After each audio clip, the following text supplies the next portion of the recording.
তিনি প্রথম artificial intelligence নামে একটা গবেষণায় উনি তার কল্পনা রেখেছিলেন যে এমন দিন আসবে যেদিন বিজ্ঞান মানুষের মস্তিষ্কের জায়গাগুলিকে দখল করবে। আমাদের এই যে মস্তিষ্ক দেখছেন, এই মস্তিষ্কের মধ্যে ৮৬০০ কোটি নিউরন নামক স্নায়ুকোষ প্রতিনিয়ত কাজ করে যাচ্ছে এবং আজকের দিনে এটা অবিশ্বাস্য না, বলছে বিজ্ঞানীরা যে মস্তিষ্কের সমতুল্যভাবে এই আর্টিফিশিয়াল ইন্টেলিজেন্স অনেক কাজ করে দিতে পারে। তাহলে বিজ্ঞান কোথায় চলে যাচ্ছে? মানুষের মগজ দখল করছে।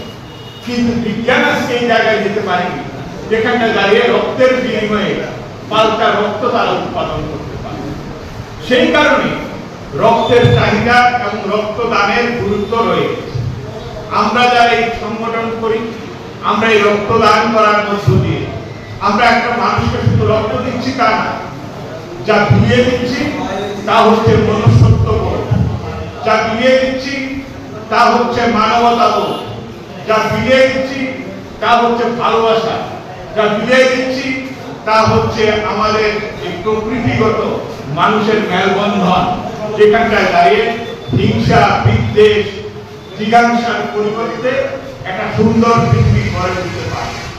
অনেকে আমাদের ঐক্যকে ভাঙতে চায়। মানুষের যে ঐক্য, এই ঐক্যকে ভাঙার জন্য প্রতিনিয়ত সংগ্রাম, বিভিন্ন নামে সম্প্রদায়ের বিভিন্ন প্রচেষ্টা গ্রহণ করে তারা ঐক্যকে ভাঙতে চাইছে। আমরা সেই ঐক্যকে মজবুত করব কি? আজকের দিনে যারা হিন্দু, মুসলমান, খ্রিস্টান, জৈন বিভিন্ন নামে মৌলবাদী চিন্তায় তার ধর্মীয় গোষ্ঠীকে সেখানটায় বিপদে চালিত করার একাংশ চেষ্টা করছে, সেখানটা দাঁড়িয়ে আমাদের কাছে হাতিয়ার হচ্ছে এই রক্তদান। কারণ এই রক্তদান আমাদের ঐক্যের বন্ধনকে তারা মজবুত করে। হাসপাতালে যখন কোনো রোগী ভর্তি হয়, যারা এই বাজারে বিভিন্ন ধরনের ঝান্ডা হাতে নিয়ে হিন্দু ঐক্য বলে, মুসলিম ঐক্য বলে, বাঙালি ঐক্য বলে, এবং ঐক্য বলার মধ্যে অপরাধ নেই, অন্যকে হিংসা করার কথা যখন বলে, তারা দেখবেন হাসপাতালে যখন ভর্তি হয়, রক্তের যখন প্রয়োজন হয়, তখন এটা হিন্দু না মুসলিম না ট্রাইবাল না বাঙালি এই রক্ত দিয়েছে তার কিন্তু হিসাব করে চলে না। তখন যার রক্ত পায় সেই রক্ত তারা শরীরে গ্রহণ করে। রক্ত নিয়ে সুস্থ হওয়ার পর আবার সাম্প্রদায়িকতা আসে। তো সেই জায়গায় দাঁড়িয়ে এই ধরনের অনুষ্ঠান আমরা যত বেশি করতে পারবো, তার মধ্য দিয়ে দাঁড়িয়ে মানুষকে একটা সম্প্রদায়ের মেলবন্ধনে আমরা জড়িয়ে নিতে পারবো। সময়ের সর্বকনিষ্ঠ বিধায়ক, প্রাক্তন যুব নেতা, শহীদ কমরেড গৌতম প্রসাদ দত্তের ৪৪তম মৃত্যু দিবস উপলক্ষে আজকের এই আয়োজন। আমরা জানি ১৯৮০ সালে 18 সেপ্টেম্বর কমরেড গৌতম প্রসাদ দত্তকে দুষ্কৃতকারী সমাজ বিরোধীরা একটি রাজনৈতিক দলের ভুল মতাদর্শের শিকার হয়ে কমরেড গৌতম প্রসাদ দত্তকে তারা নৃশংসভাবে বিশাল করে বুড়িমা নদীর পাড়ে খুন করে। কিন্তু কমরেড গৌতম প্রসাদ দত্তের আদর্শকে তারা দমাতে পারেনি বলে ৪৬ বছর পরেও কমরেড গৌতম প্রসাদ দত্তের নামে রক্তদান শিবির হয়। আমাদের এই রাজ্যে বামপন্থী আন্দোলনের যে ধারা, যুব আন্দোলনের যে ধারা, এই ধারা বেয়ে কমরেড গৌতম প্রসাদ দত্তের আদর্শকে আগামী দিনে আমাদের রাজ্য, দেশ এবং সমাজে প্রতিষ্ঠিত করার যে অকুতোভয় দায়িত্ব তারা গ্রহণ করেছে, তাকে কেন্দ্র করে এই রক্তদান শিবিরের মতো অনুষ্ঠান তারা আজকের দিনও করে যাচ্ছে।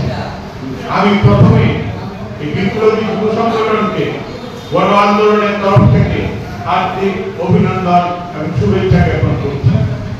বন্ধুগণ, আপনারা জানেন আজকের এই সময় পরিস্থিতি অনেকটা বদলে যাচ্ছে এই কারণে যে আমাদের সামনে আমরা অনেক কিছুতে আজকের দিনে দেখতে পাই, কিন্তু এমন অনেক জিনিস আছে যে জিনিসগুলিকে বিকল্প আবার কবে উদ্ভাবন হবে তার কোনো ঠিক নেই। এই যে রক্ত 1901 সালে বিজ্ঞানী কার্ল স্টেইনার তিনি প্রথমে এই রক্তের গ্রুপ আবিষ্কার করেছিলেন এবং এই আবিষ্কার করার পরে স্টেইনার এটা একটা পৃথিবীর মধ্যে আলোড়ন তৈরি করে, যার ফলে 1930 সালে এই বিজ্ঞানীকে নোবেল পুরস্কারে ভূষিত করা। বিজ্ঞানের উদ্ভাবনী শক্তি অনেক বেড়েছে, কিন্তু রক্তের বিকল্প এখনো কৃত্রিমভাবে রক্ত আবিষ্কার করা যায়। পক্ষ থেকে যারা এখানে রক্ত দিতে এসেছেন দেখতে পাচ্ছি এই নতুন করে এই ত্রিপুরায় আমাদের জাতি উপজাতির ঐক্যকে বিনষ্ট করার জন্য বিভিন্ন গোষ্ঠী লেগে আছেন। সেই জায়গায় দাঁড়িয়ে আজকের দিনেও এই গৌতম প্রসাদ দত্তের মতাদর্শ, এই শান্তি সম্প্রীতি প্রতিষ্ঠা নিয়ে ওনার যে আপ্রাণ নিরলস চেষ্টা, আজকের দিনেও আমাদের সেই শান্তি সম্প্রীতি বজায় রাখার জন্য আমাদের সর্বত্র উদ্যোগ নিতে হবে। কোনোভাবে এই ত্রিপুরা রাজ্যের জাতি উপজাতির মধ্যে ঐক্য মৈত্রী বিনষ্ট হতে দেব না। আমরা আজকের এই রক্তদান শিবিরের মধ্যে এই আওয়াজ তুলছি। কোনো ধরনের আমাদের এলাকায় আগামী দিনে শারদীয়া উৎসব শুরু হবে। এই শারদীয়া উৎসবের মধ্যেও আমাদের প্রত্যেকটা অঞ্চলের প্রত্যেকটা ইউনিটের কমরেডদের চোখ কান খোলা রাখতে হবে। এই বিবেককামী শক্তি কোনোভাবেই যেন আমাদের মধ্যে ঐক্যের যে ফাটল সেটা তৈরি না করতে পারে, তার জন্য আমাদের চোখ কান খোলা রাখতে হবে। এই কয়েকটি কথা বলে আমি মাইকে ডেকে নিচ্ছি আমাদের রক্তদাতা রক্ত নেওয়ার জন্য যারা এসেছেন।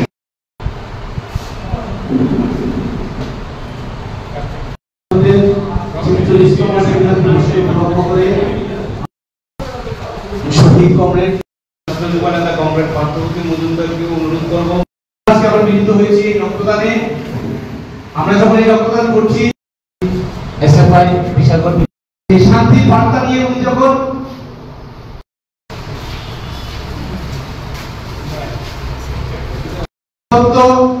এই বিস্তর বিশালগড় এলাকা সবাইকে অনুরোধ করবো একে একে পুষ্পার্ঘ অর্পণ করার জন্য।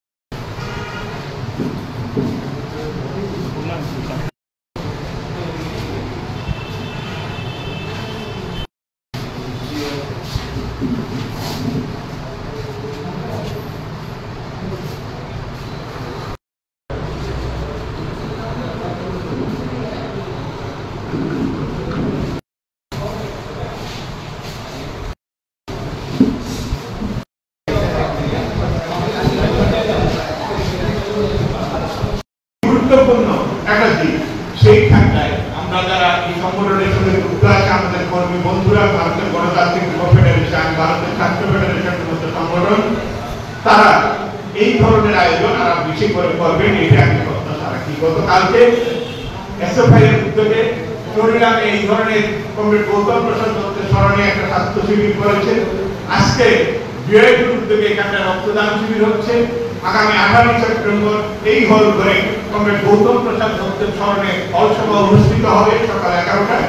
আমি সবার কাছে অনুরোধ করব, আজকের দিনে যে কমরেড গৌতম প্রসাদ দত্ত একটা নূতন সমাজ ব্যবস্থা করার স্বপ্ন নিয়ে পৃথিবীতে দরিদ্র মানুষের যাতে একটা শেষ হয়, তার দারিদ্রতা, মানুষ যাতে একটা সুখী সমৃদ্ধ জীবনের অংশীদার হতে পারে, এই যে ব্যবস্থা চেয়েছিল কমরেড গৌতম প্রসাদ দত্ত, শ্রেণীহীন একটা সমাজ, যেই সমাজের মধ্যে সব মানুষ তার খাওয়া পড়া থাকা শিক্ষা অন্য বস্ত্র বাসস্থান সবকিছুর নিশ্চয়তা এবং গ্যারান্টি সমানভাবে তারা ভোগ করতে পারবে, এই ধরনের যে সমাজের কল্পনায় কমরেড গৌতম প্রসাদ দত্ত তাকে বাস্তবায়নের দিশা নিয়ে নিজের জীবনকে উৎসর্গ করেছে, সেই শ্রেণীহীন সমাজ গঠন করার লক্ষ্যে আমাদের এই সমাজ পরিবর্তনের সংগ্রামে বিওয়াইএফআই, এসএফআই এর মতো সংগঠনগুলি, অন্যান্য শ্রমজীবী অংশের মানুষের সংগঠনগুলি তারা আগামী দিনে বামপন্থী আন্দোলনকে তারা আরো বেশি করে সংহত করে সমাজের মধ্যে একটা নূতন ব্যবস্থা করার জন্য তারা অধিকারবদ্ধ হবে। কমরেড এখন আলোচনা করার জন্য বিনম্রভাবে অনুরোধ করছি। আমাদের আজকের এই রক্তদান শিবিরে আলোচনা করার জন্য আজকের শহীদ দিবসে